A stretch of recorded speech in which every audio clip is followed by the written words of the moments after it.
మహావాక్యం. మధురమైన పిల్లలు, అవగుణాలను తొలగించే పూర్తి పురుషార్థము చేయండి. ఏ గుణంలో లోపం ఉందో దాని లెక్కాపత్రాన్ని పెట్టుకోండి. గుణాలను దానం చేసినట్లయితే గుణవంతులుగా అవుతారు. ప్రశ్న: గుణవంతులుగా అవ్వడానికి మొట్టమొదటి శ్రీమతం ఏమి లభించింది?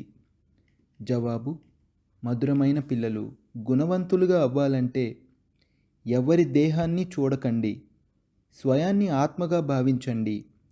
ఒక్క తండ్రి నుండే వినండి, ఒక్క తండ్రినే చూడండి. మనుష్య మతాన్ని చూడకండి. దేహాభిమానానికి వశమై తండ్రి పేరు లేక బ్రాహ్మణ కులం యొక్క పేరు అప్రతిష్టపాలు అయ్యే లాంటి కర్మలు జరగకూడదు. తప్పుడు నడవడిక కలవారు గుణవంతులుగా అవ్వలేరు. వారిని కుల కలంకితులు అని అంటారు.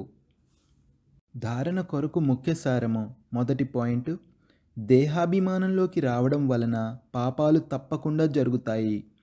దేహాభిమానులకు ఉన్నత స్థానము లభించదు. అందుకే దేహి అభిమానులుగా అయ్యేందుకు పూర్తి పురుషార్థం చేయాలి. ఏ కర్మలు కూడా తండ్రిని నిందింపచేసే విధంగా ఉండకూడదు. రెండో పాయింట్: మీ లోపల ఉండేటువంటి రోగాలను తండ్రికి సత్యాతి సత్యంగా తెలియజేయాలి. అవగుణాలను దాచిపెట్టకూడదు. నాలో ఏ ఏ అవగుణాలు ఉన్నాయి అని స్వయాన్ని చెక్ చేసుకోవాలి. చదువు ద్వారా స్వయాన్ని గుణవంతులుగా చేసుకోవాలి. వరదానము: హద్దు యొక్క రాయల్ కోరికల నుండి ముక్తులుగా ఉంటూ సేవ చేసే నిస్వార్థ సేవాదారి భవ. హద్దు యొక్క రాయల్ కోరికల నుండి ముక్తులుగా ఉంటూ సేవ చేసే నిస్వార్థ సేవాదారి భవ. వివరణ: బ్రహ్మబాబా కర్మబంధనాల నుండి ముక్తులుగా అయ్యి అతీతంగా అయ్యే రుజువును చూపించారు. సేవ యొక్క స్నేహము తప్ప మరే బంధనము లేదు. సేవలో హద్దు యొక్క రాయల్ కోరికలైతే ఉంటాయో అవి కూడా లెక్కాచారపు బంధనంలో బంధిస్తాయి. సత్యమైన సేవాదారులు ఈ లెక్కాచారం నుండి కూడా ముక్తులుగా ఉంటారు.